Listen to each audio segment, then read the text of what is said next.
बिस्मिल्लाहिर्रहमानिर्रहीम। Zero land की तलाश। मुसन्निफ इब्ने सफ़ी। इमरान सीरीज। सफदर उन चारों से ज्यादा दूर नहीं था। उसने उनकी सारी बातें सुनी थीं। कमरे में वापस आकर इमरान को रिपोर्ट दी। ये फयाज कहाँ से आ धमका? इमरान भिन्नाकर बोला। जाहिर है उसे तो बिल्ली बनाने से रहे आप। सफदर ने कहा। ये इन चट्टानों का चक्कर भी खूब रहा। मुझे तो इल्म ही नहीं था कि इन अतराफ में कोई ऐसी जगह भी है। इमरान ने कहा। क्या ख्याल है, अब वो सब उन्हीं चट्टानों पर यलगार करेंगे? सफदर ने पूछा। अगर उन दोनों को भी बिल्ली बना दिया जाए तो ऐसा ही होगा, इमरान ने जवाब दिया। क्या वो औरत हिल्दा भी उन्हीं लोगों से ताल्लुक रखती है? सफदर ने पूछा। पता नहीं, लेकिन वो दोनों तो यकीनी तौर पर उन्हीं के एजेंट हैं। इमरान बोला। सवाल तो ये है कि उन पर कैसे काबू पाया जाए? सफदर ने पूछा। उनका क्याम कहाँ है? इमरान ने पूछा। हट नंबर 11 में। मालूम करो, वो रात ही को तो किसी वक्त रवाना नहीं हो जाएंगे? इमरान ने कहा। जेमसन वहीं मौजूद है, बकिया रिपोर्ट उससे मिल जाएगी। सफदर बोला। वो क्रैक है, गैर जरूरी मवाद इकट्ठा करके मेरे सामने रख देगा। नहीं, तुम भी जाओ, इमरान बोला। जैसे आपकी मर्जी, कहकर वो चला गया। ये तीनों मेकअप में थे और एक ही कमरे में मुकीम थे। इस मोटेल में ऐसे कमरे भी थे जहां चार चार बिस्तरों का इंतजाम हो जाता था। थोड़ी देर बाद जेमसन तनहा वापस आया, जिसका मतलब ये था कि सफदर के लिए कोई इजाफी काम निकल ही आया है। फरमाइए, क्या खबर है? इमरान उसे घूरता हुआ बोला। वो वही कहानी दोहराने लगा जो इमरान सफदर से भी सुन चुका था। अलबत्ता इजाफा सिर्फ इस कदर था कि इसमें हिल्दा के हुस्न की तारीफ भी शामिल हो गई थी और जेमसन को इसकी ये अदा बहुत भली लगी थी कि वो हर बात के इख्तिताम पर अपने होठ बंद करके एक खास अंदाज में हल्की सी जुम्बिश देती थी। तुम्हें उस जुम्बिश पर क्या महसूस होता था? इमरान ने बेहद संजीदगी से पूछा। बस ये महसूस होता था योर मैजेस्टी, जैसे दिल पहलू से निकल जाएगा। जेमसन बोला। लिहाजा अगर मैं उस पहलू की हड्डियां तोड़ दूं तो उसे निकल जाने में आसानी हो जाएगी। इमरान ने आंखें निकालकर कहा। अरे, तो आप यकबैक नाराज क्यों हो गए? जेमसन बोला। वो किस वक्त रवाना होंगे? इमरान ने पूछा। ये तो मुझे मालूम नहीं, बस इसी पर इत्तेफाक हो गया था कि चारों जाएंगे। अब वो कहाँ हैं? इमरान ने पूछा। वो दोनों तो हट्स की तरफ चले गए हैं और कैप्टन फयाज हल्दा के कमरे में। हालांकि इसकी बजाय तुम्हें होना चाहिए था हल्दा के कमरे में, इमरान ने कहा। अब मैं क्या अर्ज करूं? जेमसन ने दांत निकाल दिए। इतने में सफदर भी वापस आ गया और उन दोनों की गुफ्तगू का सिलसिला मुनक़ता हो गया। फयाज के सामने दोनों इस बात पर मुत्तफिक हो गए थे कि कल सुबह रवानगी होगी। सफदर ने इत्तला दी, लेकिन वो रात ही के किसी हिस्से में मोटर बोट को ले भागेंगे। क्या वो दो ही हैं? इमरान ने पुरतफक्कुर लहजे में पूछा। मेरा ख्याल है कि उस तरफ यही चार थे और वो औरत हकीकतन लंदन टाइम्स की रिपोर्टर है, सफदर ने कहा। तब तो हमें जल्दी करनी चाहिए, इमरान ने कहा। ठीक उस वक्त उन पर छापा मारेंगे जब वो किश्ती ले जा रहे होंगे। और फिर? सफदर ने पूछा। और फिर हम भी निकल चलेंगे। जोसेफ जानता है कि उसे क्या करना है और कहाँ पहुंचना है। तुम उन दोनों पर नजर रखो। जाहिर है कि वो चौकीदार की आंखों में धूल झोंक कर ही किश्ती ले जा सकेंगे। इमरान बोला। क्या उन्हें भी इंजेक्शन देंगे योर मैजेस्टी? जेमसन ने पूछा। यकीनन, वरना फिर फायदा ही क्या? इमरान बोला। कैसा फायदा? सफदर ने पूछा। झील के दरमियानी पुरस्कार चट्टानें इत्तफाकन दरियाफ्त हो गई हैं, तो फिर क्यों ना उनसे फायदा उठाया जाए? इमरान बोला। मैं समझा नहीं, सफदर ने कहा। अगर ये दोनों भी बिल्ली बन गए तो सारे लोग उन्हीं चट्टानों पर टूट पड़ेंगे जो मुख्तलिफ मकामात पर मेरी ताक में हैं। इमरान बोला। तदबीर तो खूब है, सफदर सर हिलाकर बोला। इत्तफाक से नुस्खा हाथ आ गया, लेकिन लेकिन क्या? इमरान ने सवाल किया। लेकिन कब तक? सफदर ने पूछा। बकरे की माँ कब तक खैर मनाएगी? यूं जुमला पूरा करो ना, इमरान मुस्कुराकर बोला। शायद यही कहना चाहता था, सफदर ने कहा। मेरी जिंदगी में वो मुझ पर हाथ नहीं डाल सकेंगे। सोचने की बात है, मेरा अगवा। वाह भाई, बहुत खूब। मर्दों के हाथों ख्वातीन होती तो बात भी थी, इमरान ने कहा। मैं पता नहीं कब से महजूज हो रहा हूँ सोच सोच कर, जेमसन बोला।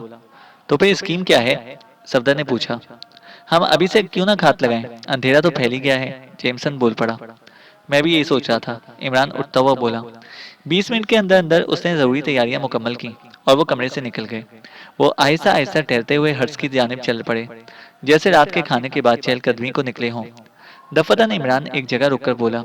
उनसे निपट कर मैं किश्ती निकाल ले जाऊंगा और तुम दोनों गाड़ी से आना। क्या इसी वक्त? सफदर ने पूछा। नहीं, कल तफरीह से लुत्फानंदोज होने के बाद। इमरान ने कहा। और आप किश्ती कहाँ लेकर जाएंगे? सफदर ने पूछा। झील के उस पॉइंट पर जहाँ से 1 या 2 फरलांग के फासले पर एक रेलवे स्टेशन है, किश्ती इसी पॉइंट पर छोड़ दूंगा। इमरान ने कहा। ये मुनासिब ना होगा, इस तरह वो फिर आपकी राह पर लग जाएंगे। या फिर ऐसा कीजिए कि उन दोनों को भी साथ ले जाइए, वरना ये कैसे साबित होगा कि किश्ती वही दोनों लेकर गए थे? सफदर ने कहा। यह खतरनाक होगा। होश में आने के बाद बहालत दीवानगी वो झील में गर्क भी हो सकते हैं, और फिर उन्हें उस पार से वापस कौन लाएगा? ठहर जाओ, हमें इस मसले पर गौर भी करना चाहिए। अभी वक्त है, हम इस पर मजीद गौर कर सकते हैं। इमरान बोला। बड़े अजीब हालात से दो चार हुए हैं आप इस बार। सफदर ने तवील सांस लेकर कहा। इमरान कुछ कहने ही वाला था कि किसी इंजन के स्टार्ट होने की आवाज आई। नहीं, गाड़ी का इंजन नहीं हो सकता, इमरान मुस्तरिबाना अंदाज में बोला। शायद वो लेकर जा रहे हैं मोटर बोट। वो तेजी से घात की तरफ बढ़े। वाकई वो किश्ती ले भागे थे, और इस सिलसिले में चौकीदार पर तशद्दुद भी किया गया था। वो दोनों हाथों से सर थामे बैठा कराता हुआ नजर आया था। क्यों, क्या हुआ? इमरान ने उसका शाना छूकर पूछा। पुलिस वाले ने मना कर दिया था, मगर साले ले गए, वो कराता हुआ बोला। मुझ पर हमला भी किया था। कौन ले गए, क्या ले गए? इमरान ने पूछा। वो दोनों अंग्रेज मोटर बोट ले गए, चौकीदार ने कहा। तो इसमें हमला करने की क्या जरूरत थी? उस इमरान उसे उठाता हुआ बोला। चलो रोशनी में चलकर देखें कहाँ चोट आई है। अजीब लोग हैं, मोटर बोट तो जाती ही रहती है। नहीं साहब, पुलिस वाले साहब ने मना किया था कि मोटर बोट किसी को भी ना दी जाए, मगर वो जबरदस्ती ले गए, चौकीदार ने कहा। अच्छा अच्छा, तो चलो देखें कहीं जख्म तो नहीं आया, इमरान बोला। मैं पुलिस वाले साहब के पास जाऊंगा, चौकीदार बोला। खुद ही चल सकोगे? जी साहब, चल सकूंगा। वो मोटेल की तरफ चल पड़ा, और वो भी उसके साथ चलते रहे। कई आदमी थे क्या? सफदर ने पूछा। 2 थे साहब। दिन भर उन्होंने मोटर बोट अपने साथ रखी, झील में घूमते फिरे। शाम को वापस आए तो पुलिस वाले साहब ने बोट किसी को देने से मना कर दिया, चौकीदार ने बताया। दिन में भी खुद ही ले गए थे या कोई चलाने वाला साथ था? इमरान ने पूछा। वही था जो मोटर बोट को चलाता है। उसे मजबूर करते रहे थे कि वो मोटर बोट को चट्टान से लगा दे, लेकिन वो नहीं माना था। चट्टानों से दूर ही दूर रहा था। मौत आई है सालों की। इस वक्त खुद ले भागे। अब पुलिस वाला मेरे सर होगा, चौकीदार ने कहा। सर कैसे होगा? हमने देखा है कि उन्होंने तुम पर हमला किया था, इमरान बोला। तो साहब आप भी चलिए, उससे यही कह दीजिएगा, वरना वो मेरी तो नहीं सुनेगा। इमरान ने सफदर और जिमसन से कहा कि वो दोनों चले जाएं, लेकिन जिमसन ने तजवीज़ पेश की कि सिर्फ सफदर ही जाए।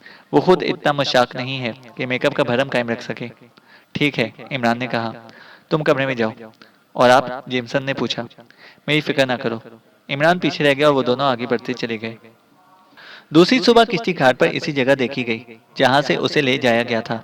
चौकीदार की नींद भी ऐसी बेखबरी की थी कि उसे इंजन की आवाज भी सुनाई ना दी।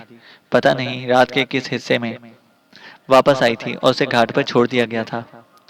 मोटेल के अमले ही के किसी फर्द ने कैप्टन फयाज को इसकी इत्तला दी, और वो हिल्दा समेत घाट पर दौड़ता आया। सूरज अभी तुलू नहीं हुआ था, और आज सर्दी भी मजाज पूछ रही थी। पिछली रात वो 2 बजे तक जागता रहा था। उसके बाद नींद पर बस नहीं चला था। बहरहाल किश्ती की मौजूदगी की इत्तला मिलते ही जिस हाल में आया था, उसी में निकल खड़ा हुआ। हिल्दा डाइनिंग हॉल में शायद उसी की मुंतजर थी। उनसे जरा सख्ती से पेश आना, हिल्दा ने मशवरा दिया। जाहिर है उनकी इस हरकत को नजरअंदाज नहीं किया जा सकता, कैप्टन फयाज ने कहा। वो घाट पर पहुंचा और चौकीदार से उन दोनों के हट का नंबर पूछा। वो सामने वाला, चौकीदार ने दूर ही से इशारा किया। आओ, तुम भी आओ। मैं, चौकीदार हिकरा कर रह गया। क्यों, क्या बात है? साहब, दरवाजा चौपट खुला हुआ है, खुद ही जाकर देख लीजिए, चौकीदार ने कहा। ओहो, तो क्या? जी हाँ, दोनों मियाँ मियाँ कर रहे हैं। बड़ी बेदर्दी से मारा था मुझे उन बदबख्तों ने, अल्लाह ने दिखा दिया, चौकीदार बोला। क्यों, क्या बात है?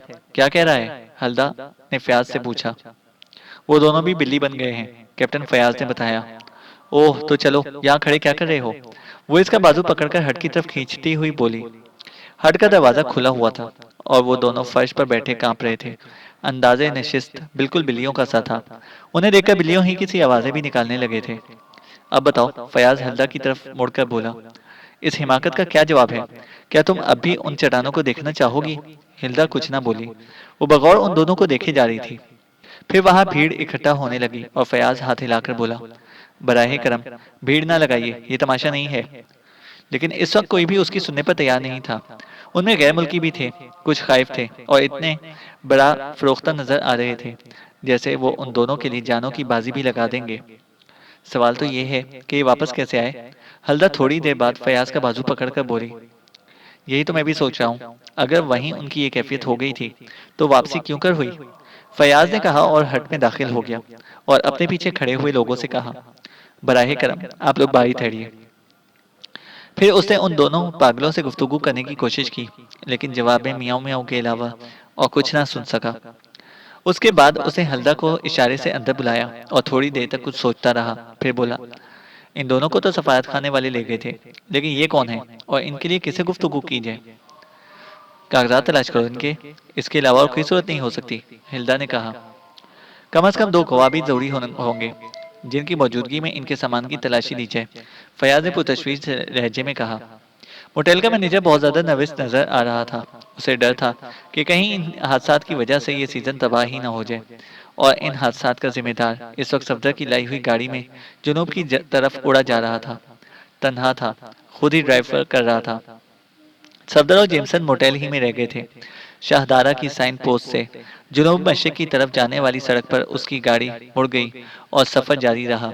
और फिर करमाबाद वाले बसों के अड्डे पर उसने गाड़ी रोकी थी और अड्डे ही के एक चाय खाने के मुलाजिम को इशारे से करीब बुलाकर साफ सुथरे बर्तनों में नाश्ता लाने की हिदायत की थी। सूरज खासा बुलंद हो चुका था। उसने घड़ी पर नजर डाली और मुड़कर उसी तरफ देखने लगा जिधर से आया था। फिर चाय खाने की जानिब मुतवज्जा हो गया। नाश्ता आने तक उसने मुतादिद बार घड़ी पर नजर डाली और मुड़ मुड़ कर देखा। चाय बदमजा थी, लेकिन हलक से उतारनी ही पड़ी क्योंकि मुंह अंधेरे ही मोटेल से निकल भागा था। पिछली रात आंखों में कटी थी। इसका यह अंदाजा सही निकला था कि वो दोनों रात ही के किसी हिस्से में घाट की तरफ पलट आएंगे।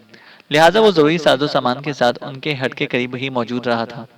तन्हा था, लिहाजा उन दोनों पर काबू पाने में खासी दुश्वारी पेश आई थी। लेकिन वो इमरान ही क्या जो किसी काम का तहैया कर लेने के बाद पीछे हट जाए।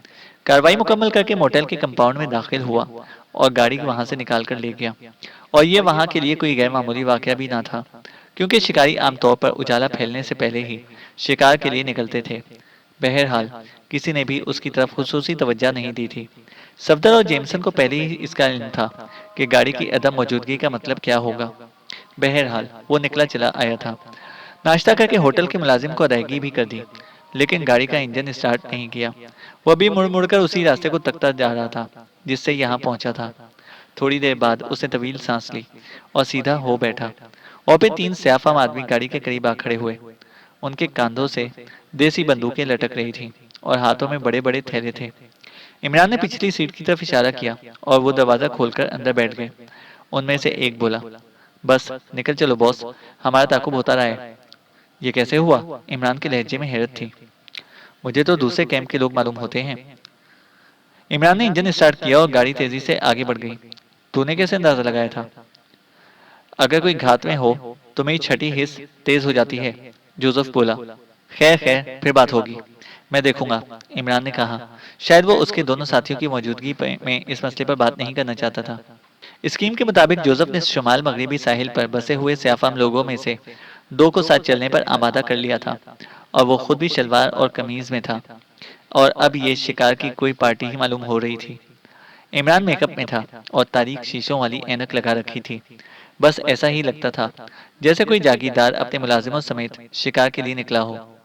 वहां क्या रहा बॉस? जोसेफ ने थोड़ी देर बाद पूछा। दो बिल्ले और मारे, इमरान ने कहा। लेकिन कब तक बॉस? जोसेफ ने पूछा। ये तेरे सोचने की बातें नहीं है, इमरान ने कहा। इन दोनों से शिकार ही की बात हुई है। ठीक है, इमरान ने कहा, लेकिन अभी तक कोई ताकुब करने वाला नजर नहीं आया। वो बस जो पीछे नजर आ रही है उसी पर है, जोसेफ ने बताया। और तुम लोग भी इसी बस पर थे? इमरान ने पूछा। हाँ, हम उतर गए, लेकिन उन्हें उतरते नहीं देखा। कितने हैं? दो ही थे, जोसेफ ने बताया। तूने कैसे अंदाजा लगाया कि दूसरे कैंप के होंगे? इमरान ने पूछा। सूरत से शरीफ मालूम होते थे, जोसेफ बोला। दोनों ही कैंपों में शरीफों की कमी नहीं, लेकिन ये सूरत से शरीफ लगने वाली बात समझ में नहीं आई, इमरान बोला। बस मुझे ऐसा महसूस होता रहा था जैसे उनकी आंखों में हमदर्दी हो, जोसेफ बोला। उल्लुओं की सी बातें शुरू कर दी तुमने। दोनों में से किसी के भी हाथ लग जाना, शामत ही को दावत देना होगा। दूसरे कैंप के लोग मुझे रसमलाई नहीं खिलाएंगे। उनका रवैया महज इसलिए हमदर्दाना है कि उनका मुखालिफ कैंप मेरी ताक में है। उनकी भी कोशिश यही है कि मैं उनके हाथ लग जाऊं। इमरान बोला, मैं समझता हूँ बॉस, लेकिन ये जरूर है कि वो वहशियाना अंदाज में तुम पर नहीं झपटेंगे। जोसेफ ने कहा, हाँ चिमकारेंगे, सर पर हाथ फेरेंगे और गोद में बिठाकर अचानक इस जोर से भेजेंगे कि हड्डियां कड़कड़ा जाएं। इमरान बोला, मैं तुम्हारी बात समझ रहा हूँ बॉस। जोसेफ बोला। इमरान ने गाड़ी की रफ्तार कम कर दी और फिर उसे सड़क के किनारे लगाकर इंजन बंद कर दिया। क्या हुआ बॉस? खामोशी से बैठे रहो।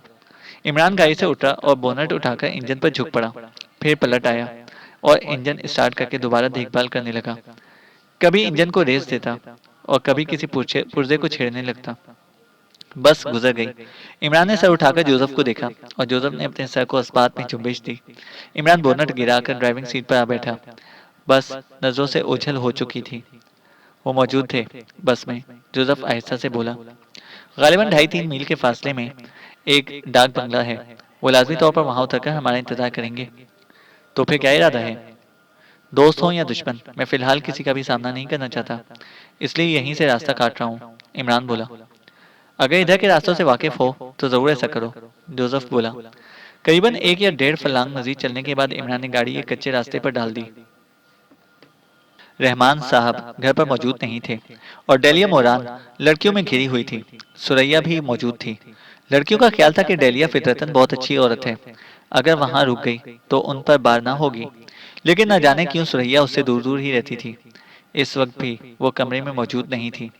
डेलिया का अजीब हाल था। वो लड़कियों से कहती थी कि बस वो इमरान ही की बातें किए जाएं और इन बातों का रद्द अमल मुख्तलिफ औकात में मुख्तलिफ होता। कभी बेतहाशा कहकही लगाती और कभी फूट फूट कर रोने लगती। इस वक्त तो कहकही लगा रहे थे कि अचानक सुरैया कमरे में दाखिल हुई और डेलिया मोरान से बोली, तुम्हारा भाई आया है। ओह फिर आ गया। वो यकबैक मगमूम नजर आने लगी। ड्राइंग रूम में तुम्हारा मुंतजिर है, सुरैया बोली। क्या डैडी भी हैं? डेलिया ने पूछा। नहीं। तब फिर मैं उससे नहीं मिलूंगी, डेलिया बोली। ये तो बहुत बुरी बात है, सुरैया ने कहा। हम मशरिकी लोग इस मामले में बहुत मोहतात हैं। तुम्हें उससे मिलना चाहिए। तुम कहते हो तो मिल लूंगी, लेकिन तुम में से किसी की वहां मौजूदगी जरूरी है। मैं तन्हा उससे नहीं मिल सकती। आखिर क्यों? सुरैया ने पूछा। वो मुझ पर वापसी के लिए जबर करेगा, डेलिया मोरान ने कहा। बड़ी अजीब बात है, तुम लोग भी इतने ही तंग नजर हो। न्यूजीलैंड यूरोप से मुख्तलिफ है, डेलिया ने कहा। ये तो नहीं कहा जा सकेगा कि तुम इससे नहीं मिलोगी, और मैं इसे भी जरूरी नहीं समझती कि हम में से कोई वहां मौजूद रहे, सुरैया बोली। तुम लोग भी अजीब हो, वो झिंझिलाकर बोली। मेरी इतनी सी ख्वाहिश भी पूरी नहीं कर सकती। सुरैया थोड़ी देर तक खामोशी से सोचती रही, फिर बोली, अच्छा चलो मैं मौजूद रहूंगी। बहरहाल बड़ी नागवारी के साथ वो उसके हमरा ड्राइंग रूम में तक गई। डेलिया का भाई उन्हें देखकर उठ गया, लेकिन बड़े जारहाना अंदाज में डेलिया से पूछा, तुमने क्या फैसला किया? मैं एक ही बार फैसला करती हूँ जैक। तुम सुन चुके हो कि मैंने इस दिन क्या कहा था। मैं तुम्हें जबरदस्ती ले जाऊंगा, वो बोला। ये क्या बकवास है? सुरैया डेलिया के हुक्म से ढाड़ी। यहाँ किसकी जरूरत है कि ऐसा कर सके? ओह मोहतरमा, वो इस तरह चौंका जैसे उसे वहां उसकी मौजूदगी का इल्म ही ना रहा हो। माफी चाहता हूँ। ये मेरे भाई की बीवी है, इसे कोई यहाँ से जबरदस्ती नहीं ले जा सकता, सुरैया बोली। तुम्हारे भाई ने इसे बेवकूफ बनाया था, वो बोला। तुम लोग इस वक्त कहाँ थे जब ये बेवकूफ बनने वाली थी? सुरैया ने पूछा। मोहतरमा, ये एक लंबी कहानी है, वो बोला। कुछ भी हो, तुम्हें इंसानियत की हदूद से ना गुजरना चाहिए। मेरा भाई इस दुनिया में नहीं कि तुम्हारे आयद करदा इल्जामात की तरदीद कर सके, सुरैया ने कहा। इस पर कोई इल्जाम नहीं है, डेलिया जल्दी से बोली। ये सब झूठ है। वो कुछ भी हो, उसका भाई आंखें निकाल कर बोला। मैं सफीर से बात कर चुका हूँ, तुम्हें वापस जाना पड़ेगा। मैं यही कहने आया था कि वापसी के लिए तैयार रहो। यहाँ की हुकूमत तुम्हें जबरदस्ती वापस भिजवा देगी। वो गुस्से में भरा हुआ बाहर निकल गया और डेलिया जैक जैक कहती कहती हुई उसके पीछे दौड़ पड़ी। लॉन तक दौड़ती चली गई, फिर ठोकर खाकर गिरी। सुरैया उसके पीछे पीछे आई थी, लेकिन उसकी समझ में नहीं आ रहा था कि उसे क्या करना चाहिए। उसका भाई तो फाटक से भी गुजर चुका था, लेकिन वो बदस्तूर लॉन पर रोजानों गिरी हुई उसे आवाजें दे रही थी।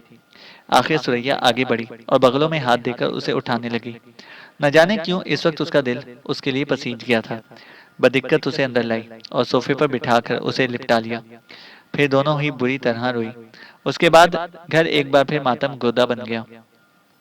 इसी दौरान में रहमान साहब भी वापस आ गए थे। उन्हें इस वाक़ये की इत्तला मिली तो बुरा सा मुँह बनाकर बोले, सुरैया को मेरे पास लाइब्रेरी में भेज दो।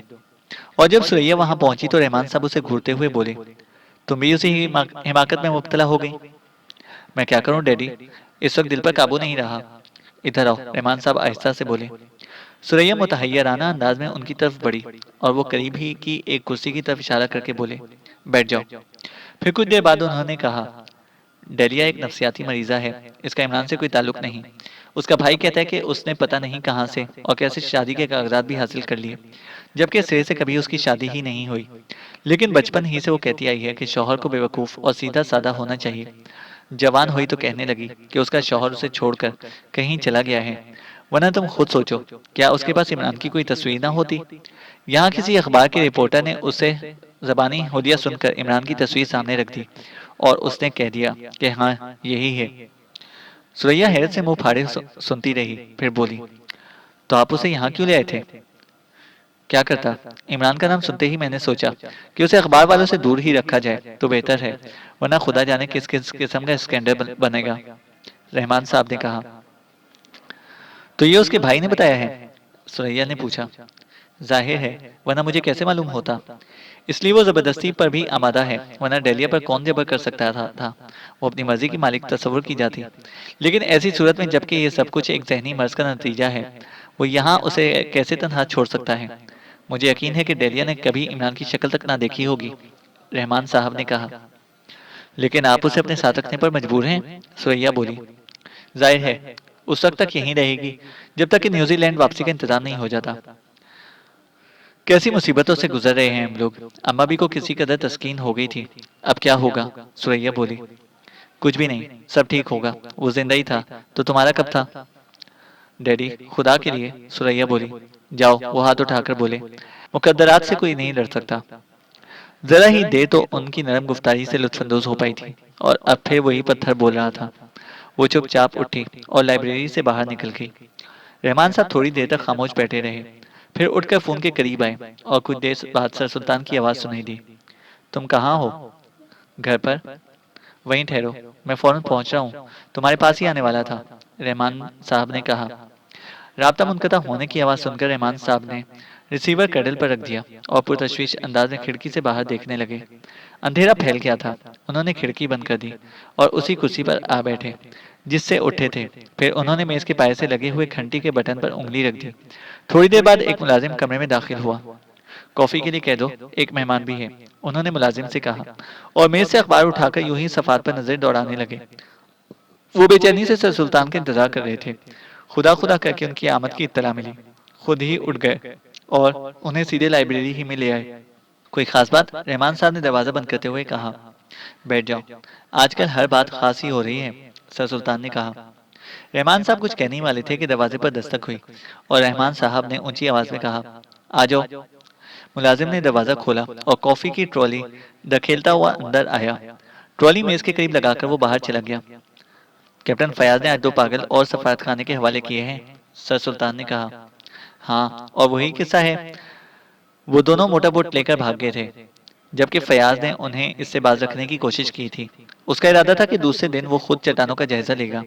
वो इस पर भी तैयार हो गया था कि उन्हें भी साथ ले जाएगा। लेकिन वो रात ही को किसी वक्त किश्ती लेकर गए और सुबह को अपने हट में बहालत दीवानगी पाए गए। रहमान साहब ने कहा, क्या उन दोनों का ताल्लुक भी सफारत खाने से था? सर सुल्तान ने पूछा। नहीं, उनके पास सयाही वीजे थे, लेकिन उनके लिए वही सफारत खाना जवाबदेह है, रहमान साहब ने कहा। उन्हें जहन्नम में झोंको। तुम ये बताओ कि वो अभी तक तुम तक पहुंचा या नहीं, रहमान साहब ने कहा। अभी तक तो नहीं, लेकिन रोमनोफ ने फिर राब्ता कायम किया था। वो चाहता है कि उसे इमरान से मिला दिया जाए और वो उसकी हिफाजत की पूरी पूरी जिम्मेदारी लेने पर तैयार है। सब बकवास है, वो इस पर हरगिज तैयार नहीं होगा। बहरहाल मामला बेहद सीरियस हो गया है। अगर उसे कोई गजन पहुंचा तो? रहमान साहब जुमला पूरा किए बगैर खामोश हो गए। उनका चेहरा सुर्ख हो गया था। शायद अपनी इसी कैफियत पर काबू पाने के लिए वो कॉफी की ट्रॉली की तरफ मुतवज्जा हो गए।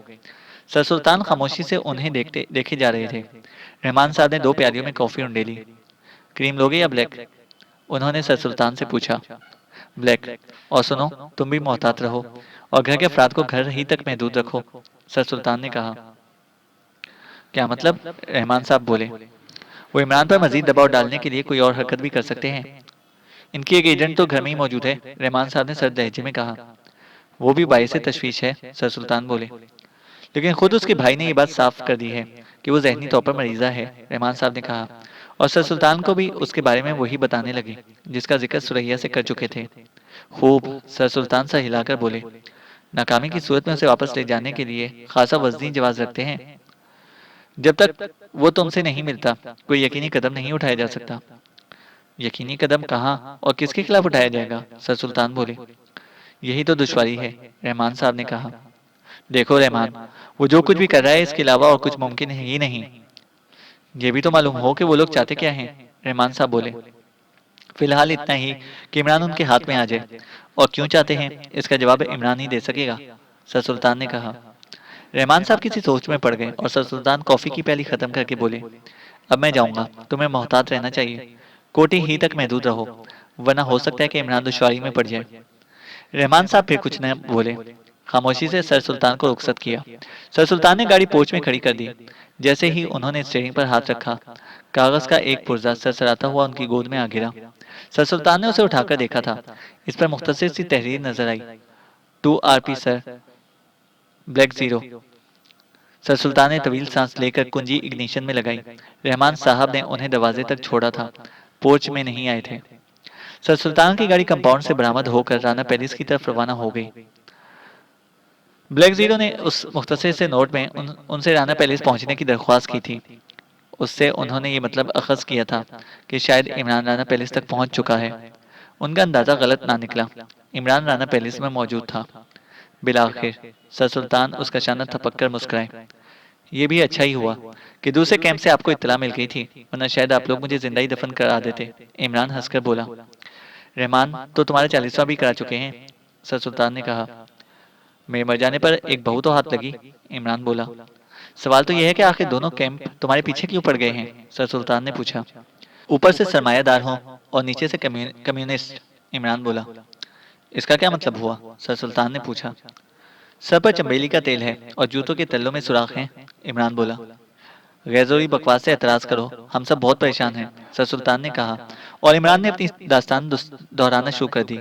सर सुल्तान हैरत से मुंह फाड़े सब कुछ सुन रहे थे और उसके खामोश होने पर बोले। वाकई तुम हैरत अंगेज तजर्बात से दो चार हुए हो। आखिर ये दोनों कैंप तुमसे चाहते क्या हैं? ऐसी मालूमात हासिल करना चाहते हैं जो मैं किसी कीमत पर उन्हें फराहम नहीं होने दूंगा, इमरान ने कहा। मैं इन्हीं मालूमात के बारे में सुनना चाहता हूँ, सर सुल्तान बोले। वो समझते हैं कि बाउल सौफ के नेगेटिव मेरे पास हैं। हालांकि ये हकीकत है कि वो ज़ाया हो चुके हैं। जाहिर है कि उन्हें इस बात पर यकीन नहीं आ सकता। दूसरी बात यह कि अगर मैं इस पेंटिंग को इतनी अहमियत दी थी तो इसके सिलसिले में किसी न किसी नतीजे पर जरूर पहुंचा हूँगा। लेकिन तुम नहीं पहुंच सके, सर सुल्तान ने कहा। मैं तस्वीर का मामला हल कर लिया है, इमरान बोला। ब्राजील तक तो पहले ही पहुंच गए थे, सर सुल्तान ने कहा। इसलिए मैं ये तस्लीम करने पर तैयार नहीं कि मरीख पर हो आया हूँ। वो ज़मीन ही का एक खित्ता था जिसे कोई मरीख का कोई खित्ता बनाकर हमें इसी पर यकीन दिलाने की कोशिश की गई थी, इमरान बोला। लेकिन तुमने सब्ज रंग के बादलों का भी तो जिक्र किया है जो उस पर छाए रहते थे, सर सुल्तान ने कहा।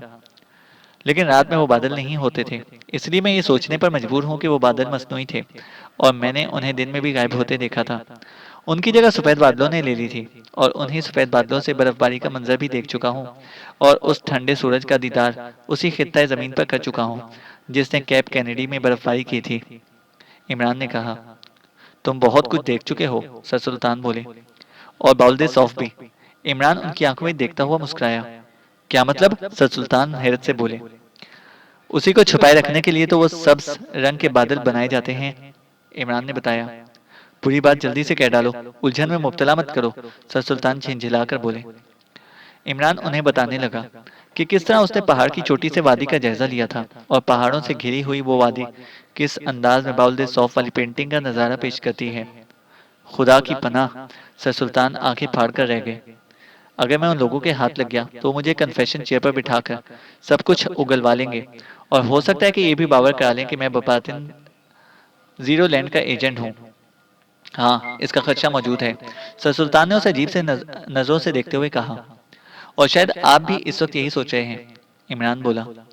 क्यों ना सोचूं, जबकि तुम्हारा एक माता जीरो लैंड के एक यूनिट की गवर्नरी में भी रह चुका है। सर सुल्तान मुस्कुराकर बोले, बसा औकात मुझे भी ऐसा महसूस होने लगता है। आखिर ये थ्रेसिया की बच्ची अपने जाती मसाइल हल करने के लिए मुझे ही क्यों इस्तेमाल करती है? इमरान बोला, शायद इसलिए कि तुमसे बड़ा बेवकूफ़ इस भरी पूरी दुनिया में और कोई नज़र नहीं आता। सर सुल्तान बोले, ख़त्म कीजिए इस किस्से को और ये बताइए कि अब मुझे क्या करना है? इमरान ने कहा, मैं खुद कोई फैसला नहीं कर सकता, ये बात आगे बढ़ानी पड़ेगी। लेकिन ये तुम्हें एटमी रीप्रोसेसिंग प्लांट हासिल करने की कैसे सूझी? सर सुल्तान ने कहा, ऐसे हालात में ये सोचना गैर फितरी तो नहीं है। जाहिर है कि हम अपने वसाइल से उस जगह तक नहीं पहुंच सकते, फिर क्यों ना हम अपनी फ्राहम करदा मालूमात को सौदाकारी में इस्तेमाल करें। किसी भी कैंप से सौदा किया जा सकता है। इमरान ने कहा। सर सुल्तान उसे बहुत गौर से देखते हुए बोले, तुमने अपने तौर पर बहुत बड़ा खतरा मोल लिया है। तुम काबिल फ़ख्र हो। मैं इस वक्त सोच रहा हूँ कि आज तो मेरे बेटे होते। सर सुल्तान ने कहा, मैं इस लफ्ज़ से एलर्जिक हूँ जनाब। इमरान बोला, फजूल बातें मत करो, रहमान बहुत परेशान है। सर सुल्तान ने कहा, इसलिए परेशान होंगे कि कमबख्त मर कर भी एक बहू छोड़ गया है मेरी जान को। इमरान बोला, अब बहू का किस्सा सुनो, इसका एक भाई भी नमदार हो गया है। सर सुल्तान ने कहा, खुदा की पनाह, इस गधी का एक भाई भी नमदार हो गया है। इमरान बोला, और अब दूसरी करवट ली है उन लोगों ने। सर सुल्तान ने कहा और डेलिया की नफ्सियाती मर्ज के बारे में बताने लगा। अल्हम्दुलिल्लाह कि ये मसला भी हल हुआ, वरना मैं तो सोच रहा था कि एटमी रिप्रोसेसिंग प्लांट मिले मिले चाहे ना मिले, मगर मुफ्त की बीवी जरूर हाथ आएगी। इमरान ने कहा, बहुत ना चेको, तुम बदस्तूर खतरात में घिरे हुए हो और दूसरे कैम ने बराह रास्त मुझसे तुम्हारे बारे में सिलसिला कलामी शुरू कर रखी है। सर सुल्तान ने कहा, मैं हिफाजत का जिम्मा ले रहे होंगे।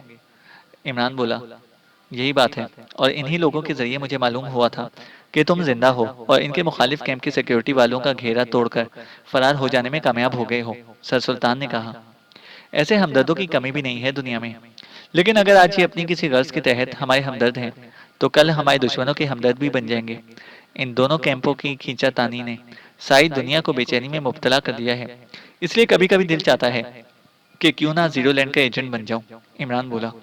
दफतन फोन की घंटी बजी और इमरान ने बढ़कर रिसीवर उठा लिया। दूसरी तरफ से जुलियाना फिट्जवाटर की आवाज आई। क्या बात है? इमरान ने एक्स2 की मखसूस आवाज में पूछा। सर सुल्तान की गाड़ी का ताकुब 3 गाड़ियां कर रही थी और इस वक्त तीनों गाड़ियां राना पैलेस के आसपास मौजूद हैं। जुलियाना फिट्जवाटर ने कहा। राना पैलेस के आसपास क्यों मौजूद हैं?